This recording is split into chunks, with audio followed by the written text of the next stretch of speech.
Hi, I'm Dr. Stan Steindl.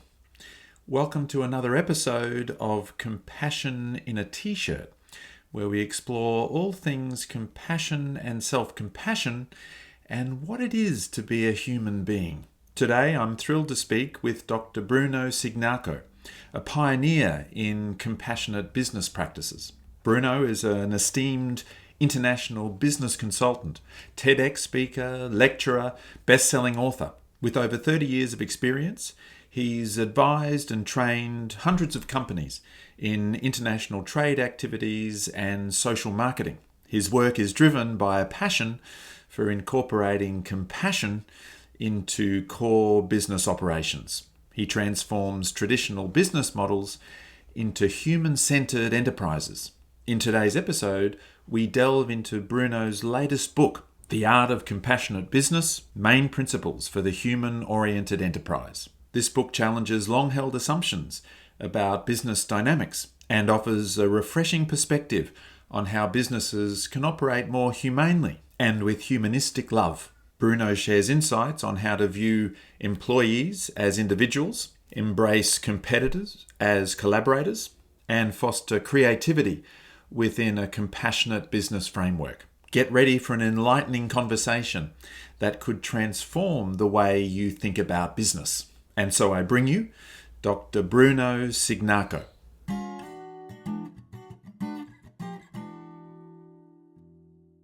Well, today I have with me Dr. Bruno Cignacco. Bruno, welcome to Compassion in a T-shirt. Thank you, Stan, for inviting me. I feel very honored to be here. Thank you very much. Lovely, good. Yes, I'm excited to hear about your work.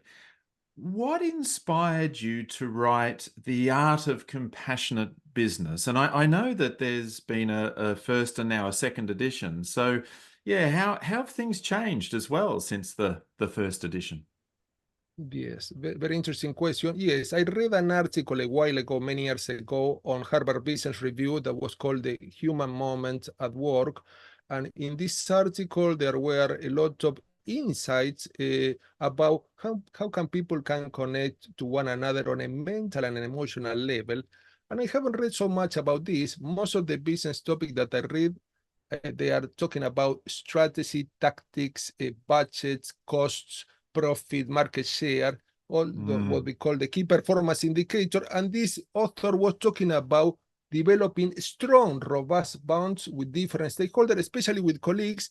And I was a bit intrigued, and I said, okay, this is a topic worth exploring. And I started researching on this, and this many years of research, this was coronated by the first edition of The Art of Compassionate Business, published by Routledge. And between the first edition and the second edition, there was COVID-19, that is a very important event. And I noticed that companies, especially during COVID, there were two clear categories of companies. Companies that were non-compassionate, this means companies that were firing employees mercilessly, getting rid of employees like they were faulty cogs in the machinery, in the organizational machinery. And then there were companies that were very employee-oriented, they were supporting employees even when they have to downgrade. Some of the companies looking for other job opportunities for their employees in other competing companies. So I saw this very clear distinction between companies that are human-oriented and companies that are not human-oriented. And also in the second edition of the book, I started introducing much more cases of companies that are compassionate, especially that are compassionate, a few cases that companies that are not compassionate, and I introduce other topics such as compassionate leadership, which is very important, giving some example of leaders that are acting in a human-oriented way, and also the importance of trust and business. I explore other topics like trust and business, and also psychologically safe workplace. So I feel that the world changed during COVID, and I feel also that we can extend the concept of connection. Here, we're not talking about human connection in person, but also we are talking about human connection through technology. For example, Zoom and other type of technological devices. And I feel that you can be compassionate using technology as well as in person. This is briefly the changes that I observe. And I still see these two distinct categories of companies. Companies that I call bottom line oriented. This means they're focusing on profit. They're looking for what we call quantitative aspect of business, what can be measured, what can be counted, what can be very clearly quantified, for example, profit, market share, and companies that also take into account this economic aspect, but they take into account also what we call qualitative aspect of business, what cannot be measured. There is a famous thought leader that observed, not everything that counts can be counted, and not everything that can be counted counts. And this is so interesting because when you take into account quantitative aspect of business, key performance indicator, market share, productivity, and others, and qualitative aspect of business, for example, compassion, support, care, camaraderie, empathy, taking into account these two aspects, companies tend to be much more successful from the economic perspective and from the human perspective. Why? Because through this qualitative aspect of business, the company build strong, long-lasting relationship with all these stakeholders. And when I give talks about this, I say to the entrepreneurs and to the audience, how can companies survive without stakeholders? Company need stakeholders on their side. They are interdependent with the stakeholders. So the only way to succeed in business, there is no other way, is to build strong, long-lasting relationship with the stakeholders, because by doing so, you have these stakeholders on your side, cooperating and supporting your company. Beautiful, wonderful sort of introduction to the whole idea. The thing that occurs to me, of course, is that we can have the quantitative and the qualitative, and that's the sweet spot, isn't it? We still need to be able to keep one eye on the bottom line and the key performance indicators and so on. But it's actually not that difficult to even make hard business decisions, but with compassion and with kindness and with love. And that's, I think that's really one of the big things that I got from your work. Yes, thank you very much. And also, I want to highlight this point that you mentioned. Qualitative aspects create quantitative aspect, because at the end, which is the most important factor in business? It's not artificial intelligence, it's not technology, it's not information, it's not contacts, but it's the human being. The human being I call a meta resource. It's a resource that generates other resources. For example, employees. Let's talk about employees. Employees are meta resources. Why? Because they can generate new business plans, new business models, new processes, new systems, new products, new services. So we have to care for the most important resource. Many companies, sadly, talk about employees like cost. So for example, we have to reduce costs. We have to put down the salary of employees. This is not the right approach, because it's one of the most important resources. But also in some cases, they consider a customer as figures in the database. So let's see how much this customer contribute to the company's profit. This is the wrong approach, because customer are human being with legitimate needs that need to be acknowledged and satisfied whenever possible. If you don't satisfy the needs of each stakeholder, this means what we call win-win agreements. The company wins and the stakeholder wins. These stakeholders tend to withdraw. They tend not to cooperate. Let's imagine an employee that is exploited, is paid pennies or cents for their work. They are not recognized, emotionally speaking, when they work hard. And these employees, in some cases, they're bored to death, giving tasks that are repetitive and demotivating. How you expect this employee to be in the company? As soon as this employee look for other job opportunities, even they are paid less salary, this employee will jump into these opportunities. Why? Because employees, like any other stakeholder, has a wide range of needs. They have economic needs, a good salary, security, safety, but also they have emotional needs. They need to be valued, they need to be appreciated, they need to be recognized for their contribution. They have mental needs, they have need for stimulation, new project, creative initiative. They have social need. They need to gather with colleagues, not only to discuss the budget. What about some meals outside work to socialize with the colleagues and know each other on a personal level? And so this means that many companies focus only on the basic need, that is economic need, with not recognizing the other type of need, like a social, mental, and emotional. I get the sense from your work that some of the stakeholders are the employees or the people within the company. Then there's the clients or the customers who kind of might access the services or products.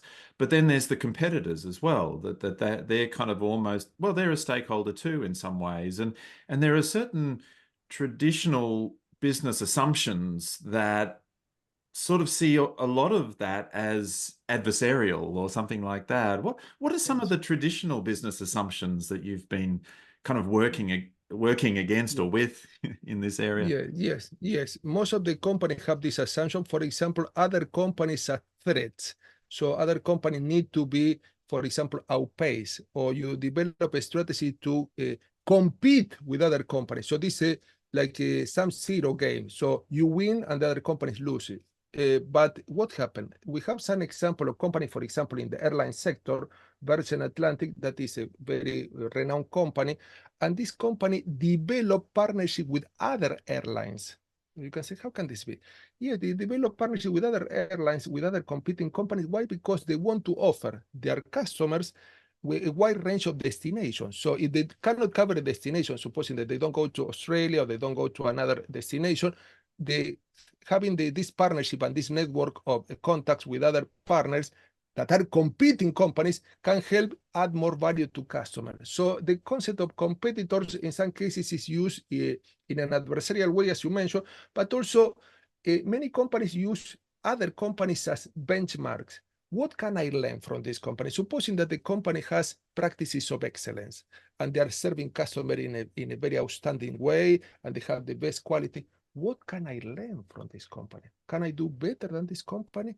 Can I take some ideas from this company and transform and adapt to my company? We call this benchmarking. But also supposing that the company is acting unethically. They are polluting the environment, they're exploiting employees. How can I avoid myself as a company converting into this type of company? How can I get away from this model? This means that other companies can be models to emulate, to imitate, but also can be models not to imitate, especially when they're acting in an unethical way, they're acting in a non-compassionate way. So this means this is a very important example. I mentioned in the book a chapter that includes the concept of cooperation. I feel that company can. In some cases, obviously, they are offering the same product in the same sector in some cases, but they can cooperate. And there are many benefits according to research of cooperation with other companies. For example, company can share resources. They can complement each other with resources. One company could be very keen on the development of contacts, and they can provide this partnership with contacts, and the other one can provide with technology, and the other company can provide, for example, with information, strategic information. But also they can share risk. In some cases, say the entry to some markets is very risky. So going together as a partnership can share risk. This is very common in international trade. I'm specialized in international marketing, and we see companies, especially small companies, that will compete with each other in the domestic market, in the national market, but then they go together like a consortium. Consortium means a group of companies that have a common front, and they become bigger because of this partnership, and they can compete in the international arena in a much more effective way. So we have to stop thinking only about competition, but also think about the possibility of cooperation, because competition is based on fear. I talk about fear a lot in the book. And when you are fearful, you tend to trigger this famous mode, freeze, fight, flight mode, and you cannot be creative. You cannot be productive. You cannot be meaningful with your actions. Why? Because you are acting in a defensive way. Instead, when you think about cooperation, you're thinking about in a much more connecting way. This means, what can I contribute to this company, and how this company can contribute to my company? What value we can add jointly? So this is what I call a prosperity mindset, instead of using a scarcity mindset where a company wins and the other company loses. Mm. Yes, there's so much there that sort of occurs to me, that there's that cooperation, collaboration, partnership, sort of all boats rise together on the tide sort of a thing is sort of what part of what you're saying. Benchmarking is very interesting, being able to learn from other companies and maybe in both directions as well. That's important. I want to give you an example of benchmarking. Many people believe that Google is the first search engine in the world, and this was not true at all. Before Google, there were some search engines like Yahoo. What Google did, examine what Yahoo did with the search engine, and they tried to improve this. So for example, Yahoo, if you see the Yahoo website, you will see that there are lots of links. From the viewpoint of Google founders, this was too cluttered. So they took the idea of the search engine and then they designed a search engine that is uncluttered. This means few links, very clean, very tidy, so that it's easier for obviously people visiting internet website to look for the results. So this means that you can take some ideas, this is what we call the benchmarks, and then you transform and you improve them. Mm. Another example is Shane Dyson is a famous entrepreneur, English entrepreneur that saw that companies many years ago were selling a vacuum cleaner that have bags, non-reusable bags. And this was a multi-million industry. So imagine every time that you vacuum clean the room, you have to buy a bag. He asked himself, oh, the vacuum cleaner is a good device, but how can I develop a bagless vacuum cleaner? After more than 4,000 prototypes, failed prototype, he learned from each of these experiences and many years of research, he developed the first bagless vacuum cleaner. And obviously this was revolutionary and is still on in the marketplace. And then other companies that were offering vacuum cleaners with bags copied him, and obviously became as a benchmark for the industry. It's still a competitive kind of aspect to it. It's just that it's also, there's also a sort of a caring aspect to it. It reminds me of, I'm a big Beatles fan, and it reminds me of John Lennon and Paul McCartney.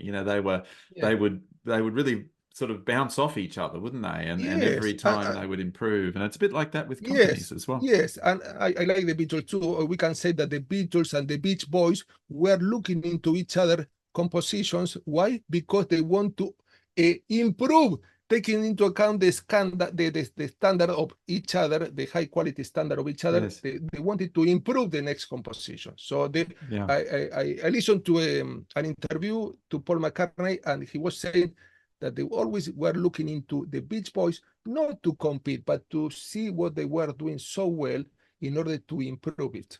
Yes, the Beach Boys put out Pet Sounds, and then we got Sergeant Pepper's from the Beatles. Yes, so true, That sort of thing. You alluded to fear, and one of the things that we're often working with when trying to cultivate compassion or self-compassion is people might have certain misconceptions or reservations or even fears about compassion and how that, the fear around negative effects that might arise out of compassion.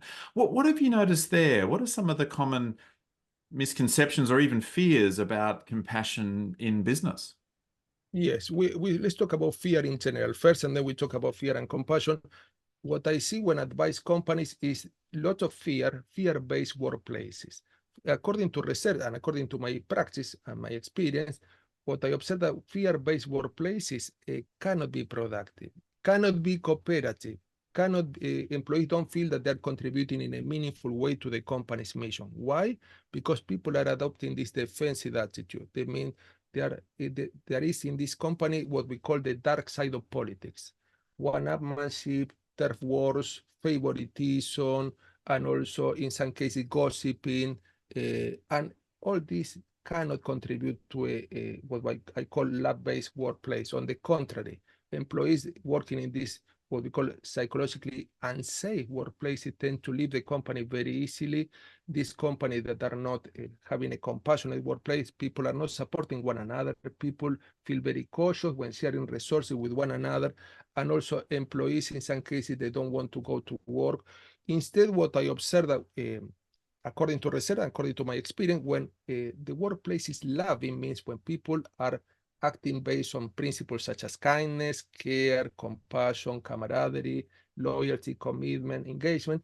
These workplaces, what we call loving workplaces, according to research and my experience, tend to have higher employee satisfaction, higher customer satisfaction. Why? Because employees that are happy, they feel supported by the company, tend to serve customer in a much more effective way. They tend to add more value to customer, but also lower turnover, lower absenteeism, lower stress level. This means lower health costs. Why? Because people that don't get stressed, they don't have to go to the doctor. They're much more engaged at work, and a higher profit. So this means that developing ties, very strong bonds in the workplace, what we call high quality bonds, tend to bring about not only better relationship at work and also with other stakeholders such as customers and suppliers, but also a much more successful economic result, higher profit, higher market share, and so on.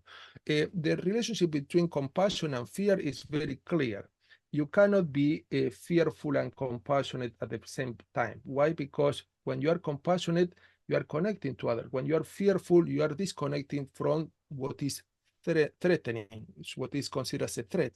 So compassion, I define very simply, taking into account many specialists, that is understanding how people think, how people feel, and try to help them whenever possible. I mentioned a very interesting example in the book about the health sector, and this is a nice paper that is a doctor that is about to operate a patient and is going through this very challenging operation that could be life or death operation, the result of this operation.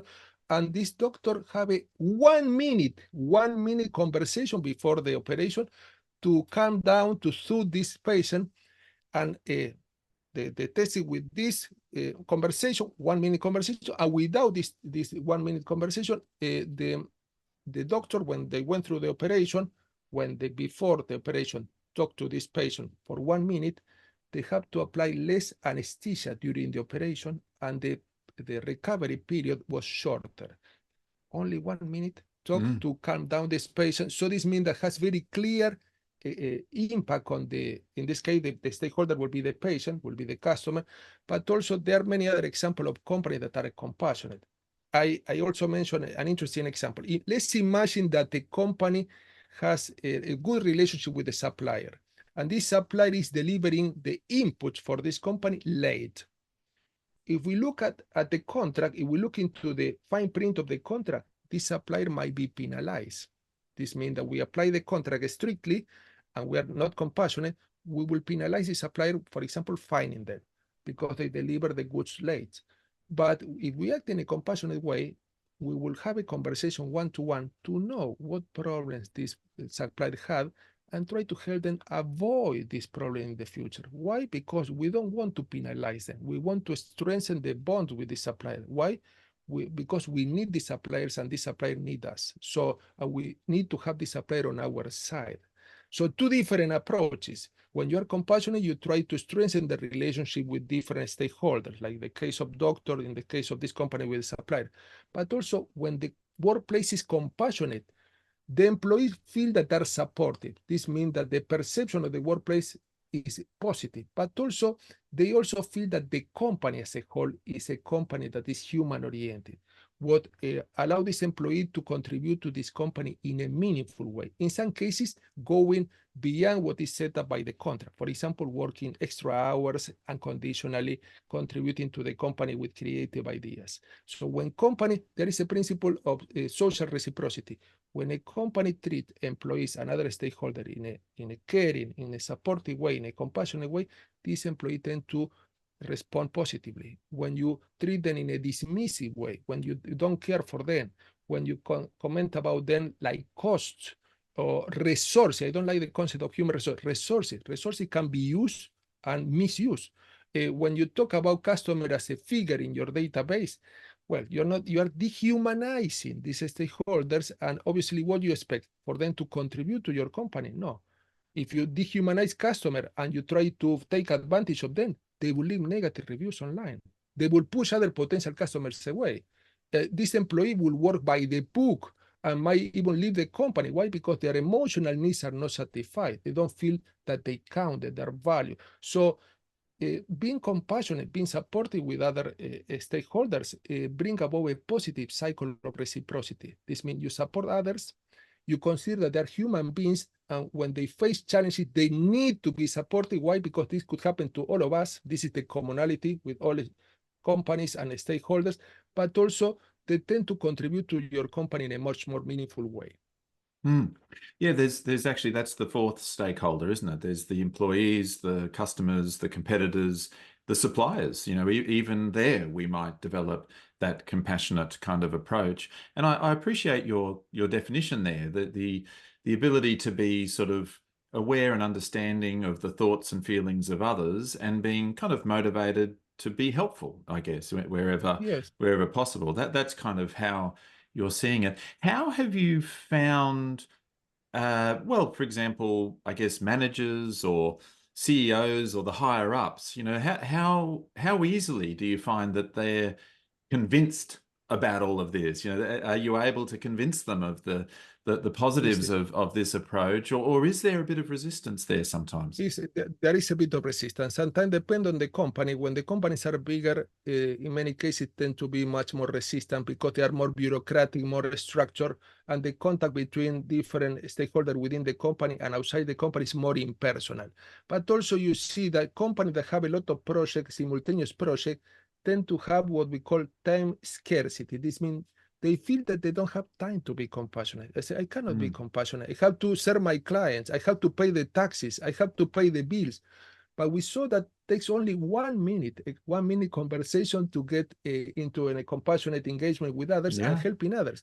But also many companies focus on the role. This means that they focus on, for example, you are a customer service officer or you are the manager, and they forget that beyond the role, there is the human being, because the human being is not represented by the role. There's much more than the role.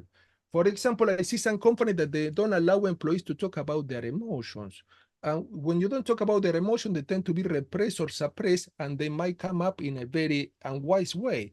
Instead, other companies that are more compassionate, they have counseling services free for employees. If they have any problem or they have some social supporter, for example, if employees have some problem at work and so on. I wanted to mention also that some companies try to integrate the community within their business model. There is a very interesting example in the book about a company called Kaya Cookies. That is a company that produces cookies in South Africa and obviously bakery products. And this company observed that in these towns around, there were a lot of people that were unemployed. They were living in one room abodes in a condition of poverty. And what they start doing, they start hiring women that were unemployed and train them in bakery skills, for example, and also marketing skills, and develop the administrative capability so that they can provide, not only they hire people, but they provide these women with a nice livelihood. So this means that they integrate some issues of the community within their business model. And these women were very satisfied and very proud of being enhancing their skill. Why? Because they could support their family that were in a condition of poverty. So this means that it's a broader approach of business. What I find that many companies feel that the mission, the business mission, should be only about economic aspect. What I mentioned in the first chapter of the book is that the mission should be multidimensional, should have economic aspect, means expanding worldwide or in your domestic market, but also social aspect. How can I improve the lives of all stakeholders around? The lives of employees, the life of customers, the lives of the community member, and so on. And also environmental aspect. How can we use much more renewable sources of energy, green processes, recycling, using packaging made of recycled material. So this is quite important. Why? Because this is the only world that we have for now, and we want to live a very important and sustainable world for our newer generation. So this means that we're thinking from the long-term perspective. We're not only thinking about urgent things, short-term perspective. Yes, it's funny, really, isn't it? Because I hear that too. I don't have time for compassion, and sometimes I feel like saying, you don't have time not to be compassionate, because it actually speeds everything up and makes things work more smoothly, and people are happier, and all the rest of it. But moreover, some spiritual leaders say that compassion is not a luxury; it's a necessity. It's a necessity. This means that you cannot avoid, but you have to focus on being compassionate, because compassion generates more compassion. So, and also I mentioned other important values in the book. Generosity generates more generosity. Gratitude generates more gratitude. And this generates a better workplace and a better business environment, where people feel that they count, and when they feel that they count, they can cooperate spontaneously without being forced. You cannot force people to cooperate. I observe many companies, for example, that they micromanage employees. They treat employees like naughty children. They say, oh, you have to ask for authorization to move this finger, and you have to ask for authorization to perform this task. How you can expect people to feel satisfied and delighted when they are continually controlled, when you don't trust their skills, when you don't make them feel autonomous and competent, that are two important needs of any human being? Well, instead, some companies allow employees, I mentioned a few examples in the book, allow employees to be self-managed. They set up their own goals, they look for resources to fulfill their goals, and also they, obviously, in some cases, they can consult with colleagues when they don't know so much about a topic, but they are self-reliant. These employees tend to feel that their contribution is more meaningful because it's not only about the salary, it's also about the meaningfulness of the work that they do. Employees need to feel that they're contributing to the company mission on a daily basis in a meaningful way. And by doing so, they're more likely to give their best. Instead, when employees, I see, for example, the other day I went to a factory here, one employee was hammering a nail 8 hours a day. What you can expect this employee to be motivated? Why? Because they are bored to death. And I told these people, you know what? Why don't you do some job rotation? You allow this employee to work in other areas. For example, if they're in the factory, you allow 1 week to work in the marketing department to have a much more holistic view of this. And then the next week, you allow them to work in the finance department because this employee will get bored and will leave the company. They're not feeling that they're counted. They don't contribute to this company in a meaningful way. Mm. Yes, so much there in what you're saying. It reminds me of, I think it was Matthew Ricard who said, compassion has a twofold benefit. It's really beneficial, obviously, for the employees and the people who are sort of where we're perhaps expressing compassion towards, but it's also beneficial for the people being compassionate, and it's sort of it's good for everybody. One of the things that I noticed in your book and in the book sections and chapters is you refer to love, and actually you referred to love a moment ago as well.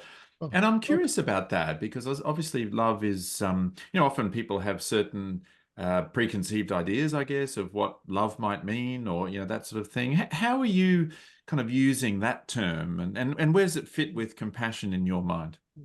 Very interesting question. So yes, I consider that there are two main type of love. What we call the sentimental aspect of love or sentimental connotation of love. That is when you use the word with your friends, with your family, with your partner. So when you tell them that you love them and so on, this is the most common connotation of love. But then I use love in a much broader way. That is what we call the humanistic connotation of love. This was used by some thought leader like Carl Rogers or Abraham Maslow or Erich Fromm, the humanistic psychologist, that observe that you don't have to love only your close circle, but also love doesn't include only a sentimental aspect of a connection to others, but also include a volitional aspect. You decide with your will to connect to others in a positive way, in an expansive way. And this broader connotation of love, we call humanistic connotation of love, includes some values such as compassion, gratitude, generosity, care, support, kindness. So this means that compassion will be one of the byproducts of this broader connotation of love. What I observe in companies that apply on a practical level these values of this wider connotation of love, for example, they are more generous to, for example, stakeholders. They are more grateful to stakeholders. They are more compassionate. These companies tend to have first of better brand image, better reputation. Why? Because they're not only for the money, they care for people. And when people care for people, this is obviously has a positive impression on other people, positive image, and positive brand image. When you have a positive reputation in business and positive brand image, this attract more talented people to work for this company. People don't go only for the money. They go because they feel supported. They feel that they're contributing in a meaningful way. Also, they attract high quality investors. Why? Because high quality investors don't look only for profitability, but they look for investment projects that have a social impact, that have a positive environmental impact. And also, this has a better interconnectedness with all the stakeholders. Why? Because stakeholders feel that they are supported and they tend to support the company positively in return. So this means that compassion will be one of the byproduct of this wider connotation of love. I'm not the only one using in my book the love as a broader concept, but I also observe, for example, one paper that is very well known that is titled "What Love Got to Do with This?" And these researchers interview many companies, like the Tina Turner song, where they interview many companies to see what makes up a loving workplace. And a loving workplace is a workplace where people support one another, they care for one another, and has all this effect that I mentioned before: lower absenteeism, lower turnover, higher customer satisfaction, and higher employee satisfaction. So this means that love is much more commonly used in the workplace and also in the business environment and also in the business books. I'm very pleased you mentioned Carl Rogers. He's certainly one of my heroes, I think, as a psychologist and a therapist. And you're absolutely right. He referred to love and kind of non-possessive love, and of course unconditional positive regard and loving various regard, that's where he was certainly coming from as well, and that broader sense actually has a few different components to it: the compassion, the generosity, the care, the kindness, and the other things that you mentioned. So yeah, that makes a lot of sense. You've mentioned employees, and in the book you talk about the importance of seeing employees as individuals, I guess, as opposed to commodities, resources, like you were saying before. What are some of the practical steps that businesses might take to make this shift into sort of seeing employees as individuals and approaching with love? Very interesting question. So what I will say, I give in a full chapter different tips. First off, employees shouldn't be feeling fearful in the workplace. What are the most important interactions, especially where the employees tend to feel fearful? For example, when the manager gives employee feedback, in some cases, the employee is fearful many days before receiving this feedback because they feel that they will be penalized, they will be punished, like a naughty child. Well, this is very wrong. Why? Because when you give feedback in a non-constructive way, this employee tend to withdraw, tend not to cooperate. They tend to feel ashamed with all these emotions that are contracted. Instead, how you can give feedback in a positive way? For example, highlighting things that the employee did well, but instead of focusing on problems, wording the issue as a problem, this means you did this thing wrongly, you word this as a challenge, as an opportunity to improve. Instead of saying, you did this wrongly, we can improve this in this way and that way. We are here to support you. Also, you offer them tools. So, for example, you say, we can improve the way that we deal with productivity, and we can offer you mentoring programs. We can offer you coaching programs. We can offer you training on the job. So you offer them tools. And also, you have positive expectation about them. There is a famous, obviously, you know about this famous effect called the Pygmalion effect, that when you have positive expectation about people, you tend to treat them accordingly, and they tend to respond alike. When you believe that they are capable of acting in a positive way to improve, that they have a growth mindset, that they can learn things, you treat them accordingly, and this is converted in a self-fulfilling prophecy. They tend to react in a positive way. Instead, when you treat them like they were inefficient or unproductive or they are lazy, you might think, oh, this is employees. You tend to treat them accordingly, and they tend to respond alike. So positive expectation, telling them that you trust that they are capable of meeting your expectation, so you give them confidence, and also you make them feel that they are competent, and you support them with tools. This is one important thing. Another important thing is continual training and enhancing their skills. Many employees are working in the wrong position. Why? Because their skills, their innate skills or natural skills are wasted. So why not to do, for example, an assessment of skills and capabilities before this employee start working, to see what are the main skills that they can use to contribute to this company in a meaningful way, but also train them on a regular basis. For example, with seminar, conferences, coaching, and any workshop, any type of event. This will be very important. But also considering that the employees in some cases are very needy of what we call autonomy and competence. So can you allow them to make some decision without consulting you as a manager? Is it possible to do? Can you allow them to craft what we call job crafting? to craft their position. For example, selecting the task that they will perform, selecting the scope, selecting how they will relate to other people, and trusting their expertise and their experience instead of treating them like naughty children. And then, of course, you can provide them with some guidelines. You can supervise them and help them if they have some doubts, but not continually controlling, because controlling is based on distrust. When you control people, you are continually distrusting them. You don't believe that they will do things well. You are fearful of them making mistakes. You are fearful of going outside the rules and also not complying with the rules. You are fearful of them wasting resources. And when people feel that they're distrusted, what they expect them?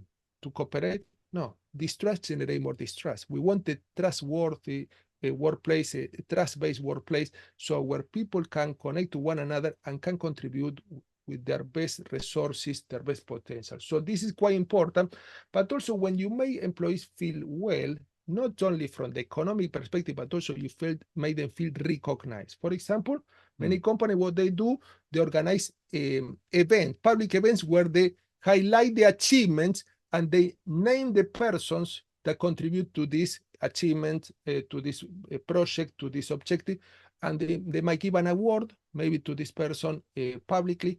For example, some food company, they have the employee of the month. I know that this is a very simple way to contribute, but this works. Why? Because employees feel that they count, they are proud of their contribution. Make them feel proud of their contribution and connect their contribution to the big mission. You can say, you know what? This project that you finished the other day contribute to the company's mission in this specific way. So you relate this small task, this small project with the big mission. So these are a few ways to be supportive with employees. And also, can you be more generous with this employee? Because many companies tend to focus only on a good salary. They want to pay a good salary, that's it. But what about additional aspect? You can be generous providing employees with intangible things. Intangible means that cannot be perceived by senses. For example, can you give employee a year when they have some problems? Can you give this employee flexible time to work when they have some family issues?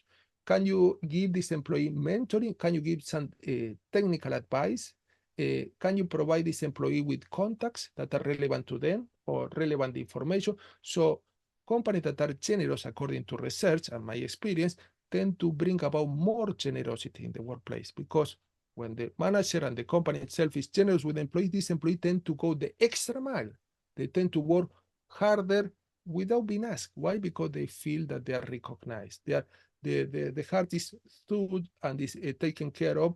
Why? Because they feel that they're not only this cog in the machinery. They are real human beings who are being taken care of. Yes, when the company and the leadership come from a place of humanistic love, it's very natural to want people to grow and flourish. And so Yeah. that becomes like the sort of the consequential kind of motivation is to help everybody to grow and flourish. Yes, and I wanted to add to this, I agree completely with this assertion, that employees should be consulted on a regular basis. Why? Because employees know a lot about their position. For example, so we have employees that are customer service officers, continually in contact with customers. Can we consult these employees to know if customers are served well, or we can implement new processes or systems to serve customers in a much more effective way? Why? Because they are the one continually dealing with customers. So this is very important. Some companies have what we call an open door policy, where they allow employees to contact manager and comment about their own ideas and give feedback. Some companies, for example, in the case of Netflix, the movie producer company, any employee in the company can allow themselves to give feedback to the managers. So not only to other colleagues, but to the managers. So this means that the managers have an open mind. Why? Because they are willing to receive some feedback. They don't believe that they know it all. They are not arrogant, but they are humble. They are willing to receive.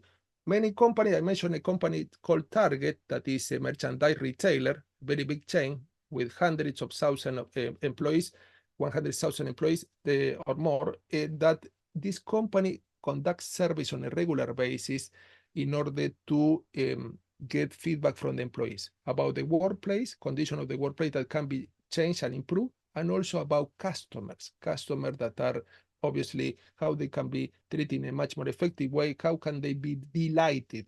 So this is quite important. So companies are obviously bringing about this feedback, and they act in a humble way, and employees feel that their contributions are taken into account.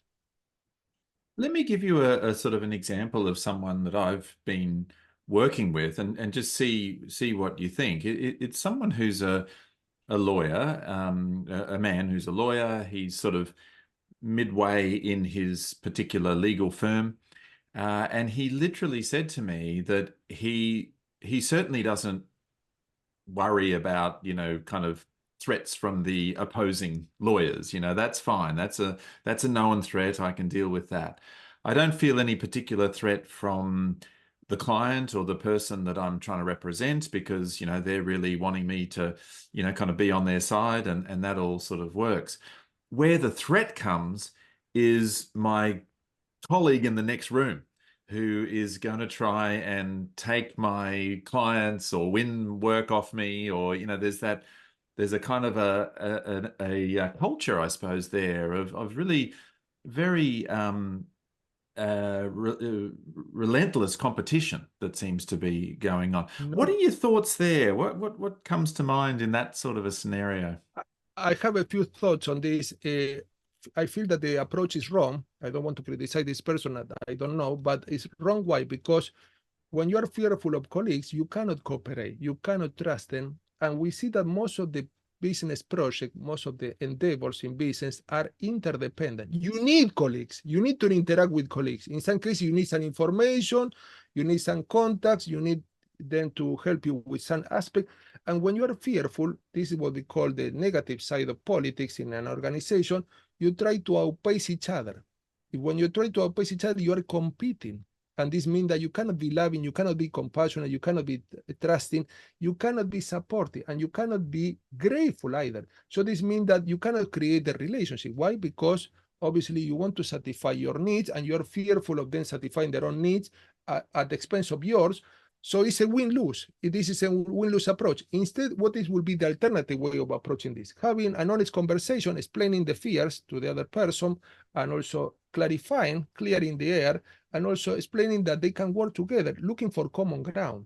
That implies looking for the relational aspects of this issue. This means that you're not trying to look for the substantive aspect will be, oh, who will get the project, who will get the money, who will assume the cost, but you try to preserve the bond. This means, how can we contribute to this bond? Because we need each other. First, we recognize the interdependence. We need each other. We're working together. We rely on each other. How can we contribute to each other, and how we can develop a win-win approach where you win, I win, and we support each other? Because if you have a untrustworthy workplace, like in this case, or you have an untrusting relationship with a colleague, this brings about costs. Cost means that you won't get some resources. This implies cost of time wasted.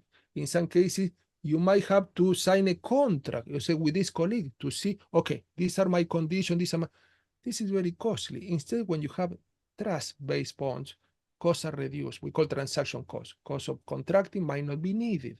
The relationship is more direct. People are willing to cooperate. So I think that an honest conversation is important. In many cases, the people are not willing to have this conversation. Why? Because they only talk about business and they don't talk about the relationship. But here the focus should be not on the business issues or potential, but on the relationship. How can improve this relationship with you? How can we improve? How can we, not I, how can we? So the we approach instead of the I approach. This means I care for you. I'm sure that you might care for me, but the idea is how can we get an agreement and a bond that is long lasting? It's not transactional, that I might win and you lose, or you win and I lose. But so this is a much broader approach. So this means that my advice to this colleague will be focus on the relational aspect, because at the end, if the relationship is broken, you will be affected too, because you are interdependent to this person to a certain extent, to big or small extent. Yeah, sort of fear and greed, I suppose, are the dark side of the politics in corporations, and it leads Yes. to a very threat-based kind of approach, and a very competitive approach, and it leads to, at best, in some ways, win-lose, but often it just leads to lose-lose, because Lose, lose, lose. both parties end up kind of losing in certain ways. But no, that's really I mean, I think it's tricky because I was gonna say he would say that the other person kind of is a threat, but you made the point that it's we, like what can We, we do to collaborate and work together and find common ground and build a relationship that can feel well, cooperative, but also just sort of safe. It takes a lot of wisdom too, doesn't it, in a yeah. way, to But be able to do all of that. I want to add something else to this.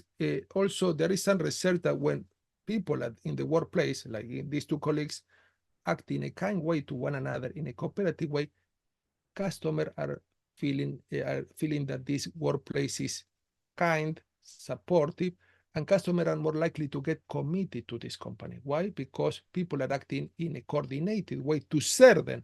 Imagine people are fighting with each other, how they can serve customer, the clients effectively if they're fighting with each other. Instead, when everyone is working in a coordinated, cooperative way, trusting way, so they trust each other, customers are more likely to be delighted. And I mentioned the word delight many times in the book. It's not the same satisfying customer that delighting customer. When people work in a loving workplace where people care for one another, they're compassionate, they're supportive, they are kind to each other. This workplace tend to serve customer much better. We saw that there is higher customer satisfaction and customers feel that their expectations are exceeded. So the difference between satisfaction and delight is that satisfaction, you meet just what they expect. So you give what they expect.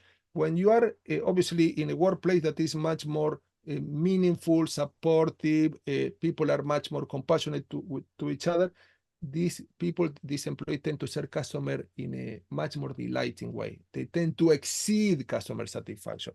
For example, they might give, for example, some incentive instead of providing only the law advice, the legal advice, they might provide with additional tips. They want to serve customers. They don't want only to sell their product. They have a serving attitude. And serving customers doesn't mean servitude. This means that you want to add the highest value to them. You can only do this when you trust your colleagues, when you are integrating your skills with other skills that are complementing yours from other colleagues. If not, there is an internal conflict, and this will be reflected outside the company with other stakeholders, with customer, with the community member.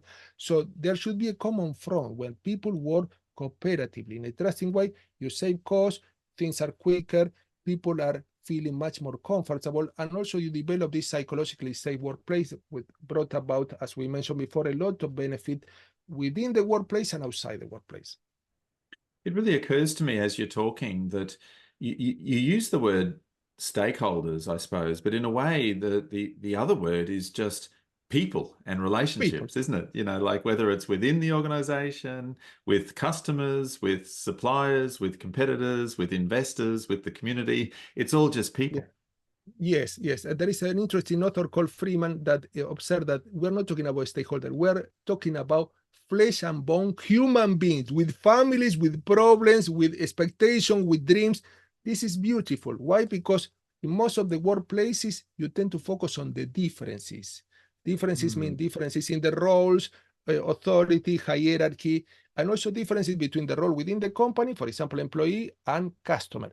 But we don't focus on the commonality. And according to some psychological school of thought, when you focus on commonalities, you tend to build up stronger bonds. So for what is the commonality? That we are all human beings. We have expectation, we have positive experience, negative experience, dreams, we have fears, we have challenges. In some cases, we feel insecure and so on.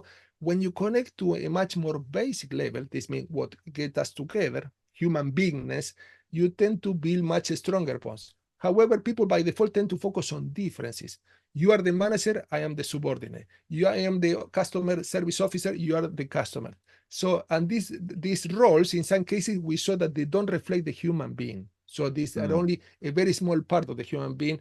And so this is quite important. mm.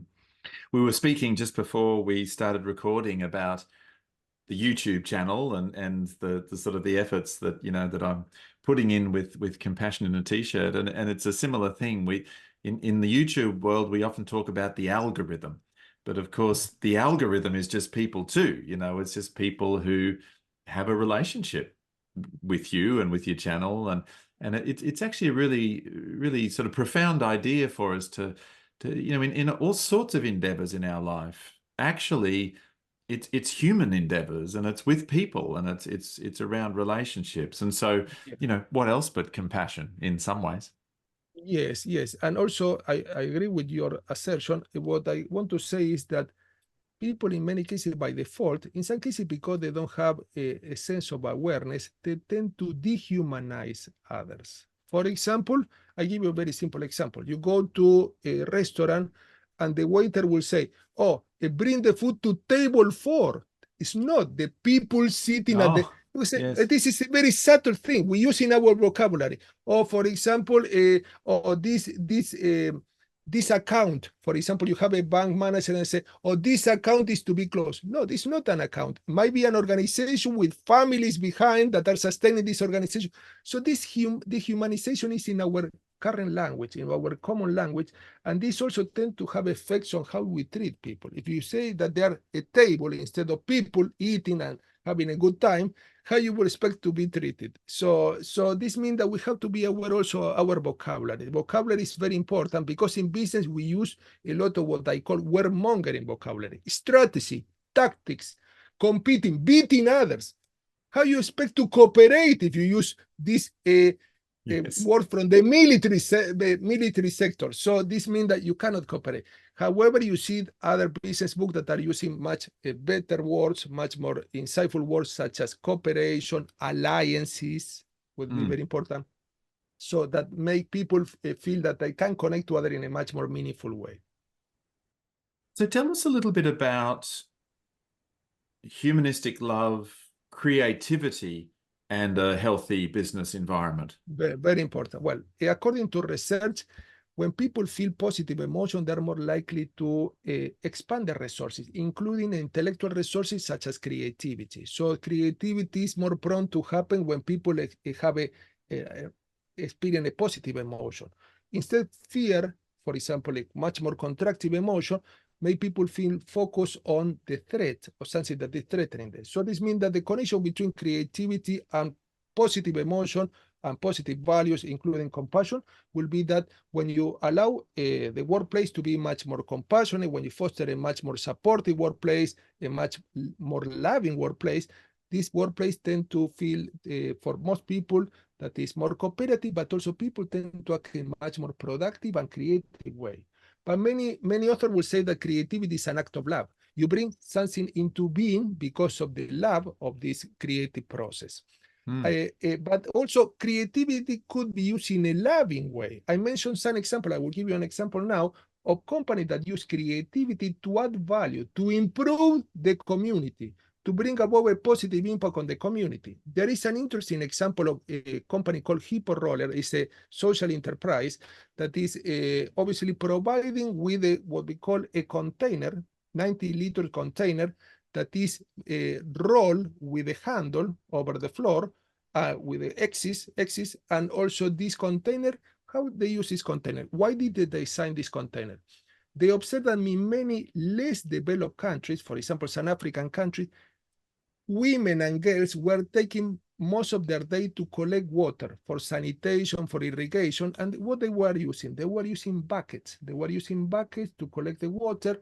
In some cases, these buckets were very heavy, difficult to carry, and they were creating some health issues in these girls and women, for example, spinal issues, spinal health problems, and also they were taking most of their time. So this means that girls couldn't go to school, women couldn't go to work, and this social enterprise developed this Hippo roller that allowed the women to carry and roll this container over the floor, and it's very durable. This means that it can be used for any type of soil, and this container collect a lot of water in a very short time and can be carried very quickly and save a lot of time and allow these women and girls to devote their time to much more meaningful activities such as work and school. But also this social enterprise developed some partnership with some non-profit organization like Rotary Club, for example, and they donated some Hippo rollers, these containers, to, for example, teenage mothers in Lesotho, that is a country that has some very challenging needs regarding poverty and also unemployment. And so this means that this invention, this device, was developed to bring about a positive social impact to community. This means bring a solution to the matter of water for irrigation, sanitation, and other basic needs. So this means that creativity could be at the service of compassion. So, but when you are compassionate, you are more likely to bring about ideas that could serve people in a meaningful way, that could contribute to their life and improve their life in a meaningful way. That's a lovely, lovely example. Bruno, I feel quite convinced. You've convinced me that humanistic love and including compassion is a really powerful, positive influence on business and work and that sort of thing. How much headway do you feel we're making? Is this something that is being adopted in a rapid way? Is it kind of just a little iterative kind of process? And where do you feel like it's heading in the next decade or so? Next decade, well, hopefully if we meet again in a decade, maybe we don't talk about this topic, everything will be solved, but this is unlikely. What I feel that is going very slowly, because you have still companies that are not, they don't have a very high sense of awareness. They believe that they can get away only focusing on economic aspect, focusing on their own economic asset, like key performance indicator, profit, market share, and they forget the concept of interdependent, that this company cannot succeed without employees, cannot succeed without customer, cannot succeed without community member and supplier and other stakeholders.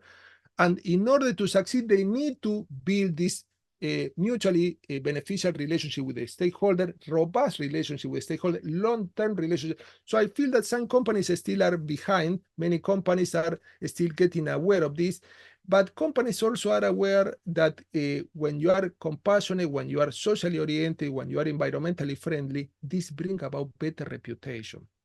You are portrayed by the media in a positive way. You can attract better resources, for example, high quality investor, talented employees. Companies are aware of this. In some cases, they don't do this conversion out of their hearts, but they do because of their convenience, but they know that by doing so, they might get much more economic benefit. I feel that there is a long way ahead.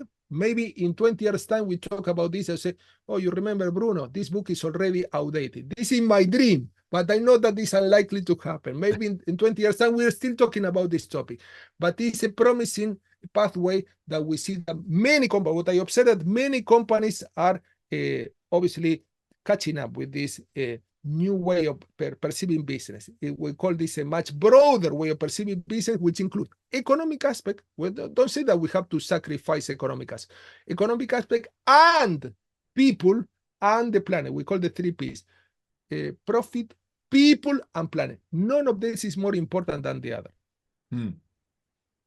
Yeah. So if a business leader was hearing you speak and kind of feeling a little bit motivated and perhaps looking to transform some of their organization with compassionate principles, and you could give them just one bit of advice, what would it be?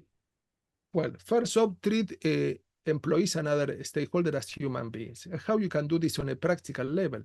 First off, understand that these employees or the customer or another stakeholder, they're not only their roles. They're human beings that have different type of needs: economic, social, mental, emotional needs. First of all, that need to be addressed. For example, in the case of employees, how you can appreciate employees on a regular basis. For example, can you develop some events? Can you develop a system within the company where colleagues appreciate the contribution with one another? Can you give some awards to the employees that are performing in a meaningful way and contributing to the company in a meaningful way? But also, can you allow them to connect in a much more non-business way? Many companies, what they do, they organize social events, for example, once a week, at the end of the week, where employees have a dinner together. They chat about the weather, their family, their hobbies, and they know each other in a much more personal way. This doesn't cost anything to the company, but also they allow them to come back to work in a much more revitalized way. Why? Because they knew each other beyond the roles. Manager talk to a subordinate one-to-one in an equal way, in a condition of equality. And this means that the workplace, the bonds in the workplace become stronger, much more brighter. So can you organize any of these events, social events, that people do not have to talk about business topics, they talk about their lives, their fear, their expectation, their dreams, but also can you introduce some playfulness in the workplace? The playfulness is a topic that also I mentioned in one of the chapters. Many companies are very rigid and too serious, and the employees have to work and only go to work, and they don't have any way to connect to one another in a much more, in a less stress way. So many companies, for example, here in London, they have a table tennis set in the workplace where employees during the break, they can play table tennis. Nice. Or they have some, for example, video games where employees, when they're having a coffee, they can, this is nice. And many people believe that when you are getting a bit playful, you will be less responsible, but it's the opposite, because when you are, you have some time during the work time that to do this playful activity, you tend to come back to work much more revitalized. You are less likely to become stressed. Some companies like Google, they have like what we call nap pods, a place where employee can take a small nap, half an hour, so that they can relax, they can chill out, and then they go back to work. We can imagine that Google is a very successful company. This works for them, but also, can you provide with some other tools? For example, some company like Google and Yahoo, they deliver meditation courses to employees. Why? Because they know that it's not only good for their mental health, but it's also enhancing the cognitive skills. People are less likely to become stressed. So treating employee, pampering employees. Pampering employees. Can you offer them free food? Company like Google also offer free food to employees so that the employee feel that they count. They're not only there to squeeze employee and also exploit this employee. This is the wrong approach. We want to care for them because they are meta resources. So a very important self-reflection question that many managers and people working for companies should ask: how can I be more supportive with these employees and other stakeholders? How can I be more generous and grateful with other stakeholders and employees too? How can I be more compassionate? How can I be there to help them whenever possible? In some cases, companies have policies that are institutionalized for compassion. For example, employees have some problems at home, one of the dependents, and they allow them to take a compassionate leave. Okay, or some companies have counseling services free for employees. Or this is quite important. Why? Because you care for the whole human being, not only for the role. Yes, it really is about sort of approaching the whole human being and keeping that in mind, and doing so with love and compassion. And there's many ways in, many all sorts of practical ways to do it, but that's the thing. So all right, well, yeah, if people are interested in your work or would like to sort of connect with you or be in touch, where could they find you? They can find me on LinkedIn, and also they can check my website, www.brunocignacco.com, or they can check my book, The Art of Compassionate Business, second edition, white cover, online, Amazon, and any other bookshop, or offline. And thank you very much. Great. Yes, I will absolutely have all of those links in the description below, and I might also try to link that initial article that inspired you some time ago from Harvard Business Review, and also the more recent article that you remembered as well. But yeah, Dr. Bruno Cignacco, thank you very much for being on Compassion in a T-shirt. Thank you very much, Stan. I feel very honored to be here. Thank you.